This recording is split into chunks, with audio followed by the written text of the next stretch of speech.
Ganito dito, maraming tao, o di ba? Ay, gibalikan yun niya eh. Di ba?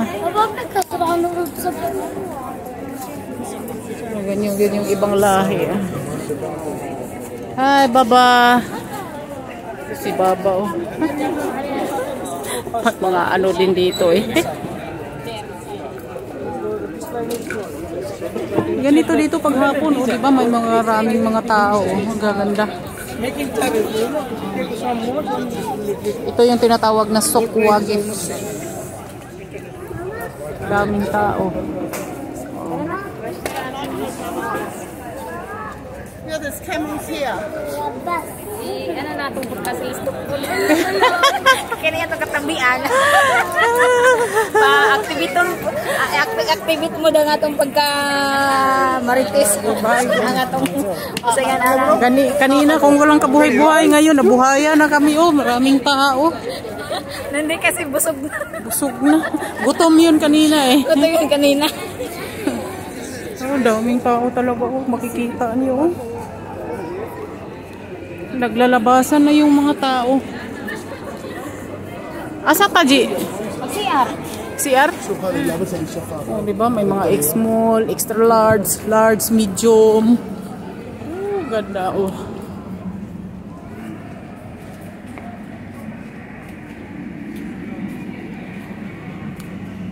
Kanang tao.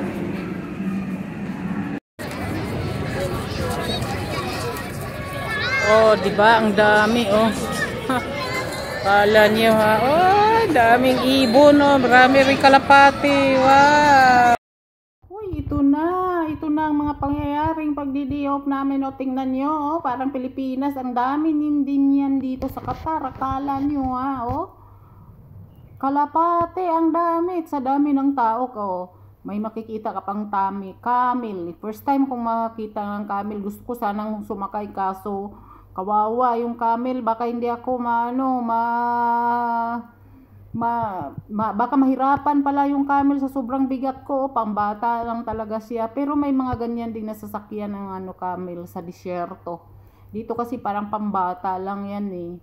O ganito paghapon sa Katara, grabe, sobrang dami ng tao, oh. Iba-ibang lahi kasi parang ginawa nilang attraction yung yung mga ibon at saka yung camel. Tuwing hapon talaga yan dyan. O magkano ang bayad niyan? May bayad yan. Pag nasakay ka, 30 minutes din siguro. Ang libot-libot dyan. Nililibot-libot yan eh. Maawa. Nilibot-libot yung mga camel na yan. O, diba? O, na-amaze ako dyan. O, sa mga ibon na yan. Sobra. Pinapakain kasi yan. Kaya dumadami sila ng dumadami. Akala ko yung ibang bansa walang mga ganyang ibon. Mayroon pala. O, diba? Tuwang-tuwa yung mga bata sumasakay dyan sa camel, oh.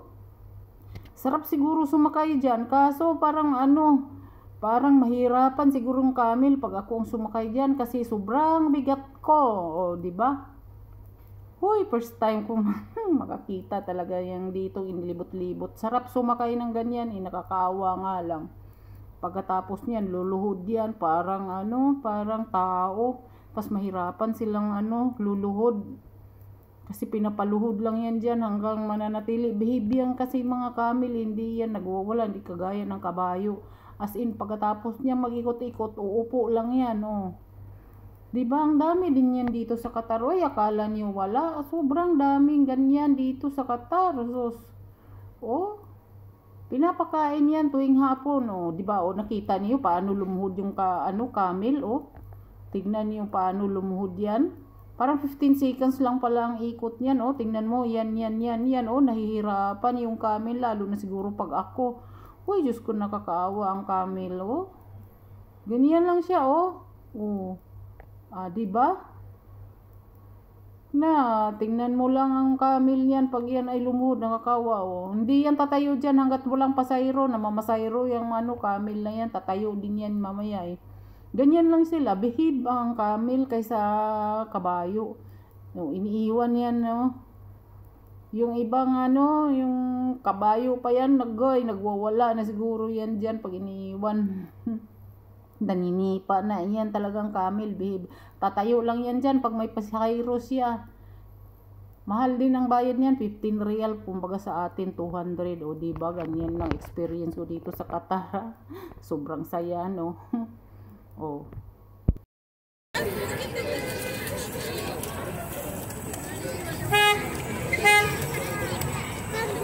Kawawa yung camel, oh.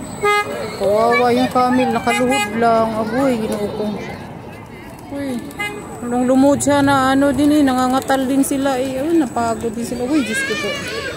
Kawawa din naman pala. Oh, diba, oh?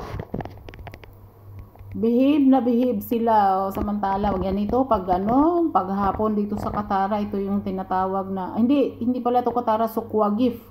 Ito yung Sukwagif, nandito lahat yung mga paninda, parang divisoria sa atin, oh. Maganda din dito kasi pinapanatili nilang malinis. Tingnan mo lang yung taong nagwa-wiper, oh, hindi man walis, wiper yung ginagamit dyan, oh, diba? Kala nyo, wiper yan. Oh, hindi lang yung ibon na yan, dito din sa bandang ito, may mga ibon din yan dyan, oh. Sari-sari, ganito paghapon dito sa Sukwagif. Ito yung tinatawag na Sukwagif, nandito lahat, oh. May mga ano diyan, may mga kalesa, pero pambata lang siya, hindi pwedeng pang malakihan, baka maano, madaganan na ako, hindi na matuloy. First time ko makapunta dito, gusto ko, wala na kaming magawa, nag-day off na kami. Yung hindi ba nakasakay ng boat dito sa Qatar, di ba nangagala-gala din kami dito, sumasakay kami. Ganito yung mga boat dito sa Qatar, nililibot ko lang sa magagandang view dyan. Yung mga nakikita dyan, mga building, yan yung nililibot namin. Mga 30 minutes siguro yung paglibot-libot namin. Ganyan lang yan, diba marami din sumasakay. Yung sasakay lang yan, yung kasya lang talaga. Sa upuan, tapos picture-picture, ayan na, masaya, at least nararanasan kung paano mag-boating dito sa Qatar, First time kong sumakay dito, ang ganda pala ng dagat dito. Kaso lang, parang yung amoy ng dagat, ewan, di ko maintindihan, parang fresh yung nasa Pinas kasi inuulan. Dito kasi hindi inuulan yung tubig, parang nagsisirculate lang siya. Kahit gaano ka tindi ng init, di naubusan yan ng dagat. Ewan saan ba yan ang gagaling dagat dito, hindi naman naulan.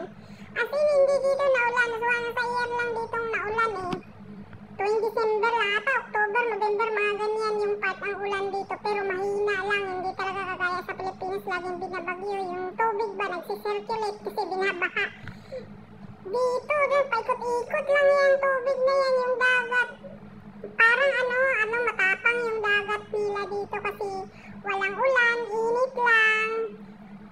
Pinagpala sila dito kaya malalaki yung plantation dito ng mga petrol. Nandito yung pinakamalaking pit supply sa buong mundo siguro. Mga Middle East.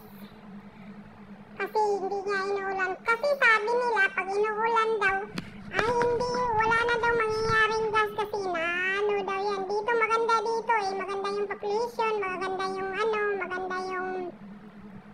pagkakaano ng gobyerno dito, hindi kagaya sa ating puro kurakot, Enjoy lang kami diyan na habang wala yung amo namin, nagbabakasyon, ganyan yung hitsura namin, mag-day off din kami hanggat gusto namin. Nakalabas naman kami pag normal, pag nandito yung amo, pero oras lang, hindi kagaya talaga nang wala yung amo, kahit gabi na kaming uuwi, Tingnan mo, ganyan, malinaw din yung dagat dito, yan, may wave din. Ang daming isda dito kasi nasunod yung mga tao dito, hindi kinukuha yung mga maliliit, hindi kagaya dun sa atin, pati maliit, kukunin Post muna, diba? Ganyan yan, yung mga nakikitang building sa Qatar, Pearl ata yan. Sa Pearl nga yan, yung mga gandang building kasi dagat din yung mga dyan balibot nilalagyan ng building Ito yung talagang ikinaganda dito. Ito yung hinangaan ko, yung mga building na yan, diba? Para may isla-isla din sila dyan, pero man-made lang. Yun bang first time mong makasakay ng boat dito sa Qatar? As in, first time ko talaga sa 11 years ko, first time kong mag-boat dito sa Qatar, Enjoy din, ang saya din. Maraming tao.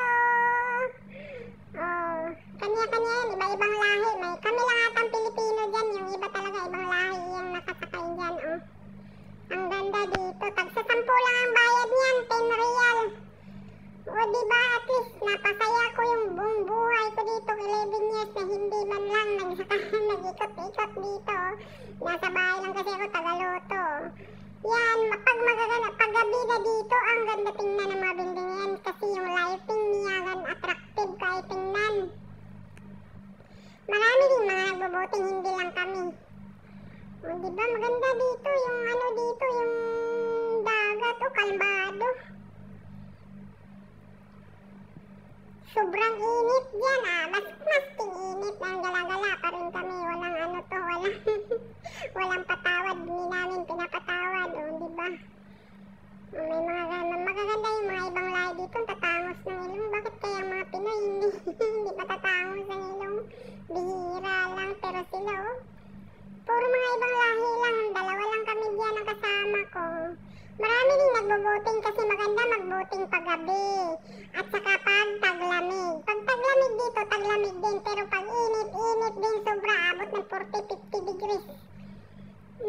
Maganda dito pag nagbubuting gabi na, yung mga bandang 4 o'clock kasi makikita mo na yung lightening ng mga building.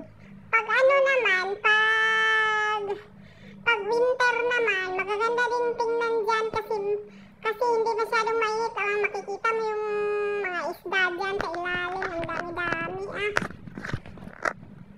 diba, parang Christmas, may lightening din may Christmas light din dito.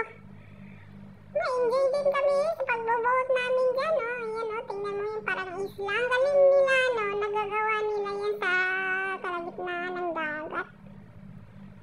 May din dito yung mga barkong malalaki. Pause muna. May barko ditong dumadaong mga barkong malalaki. Until next time.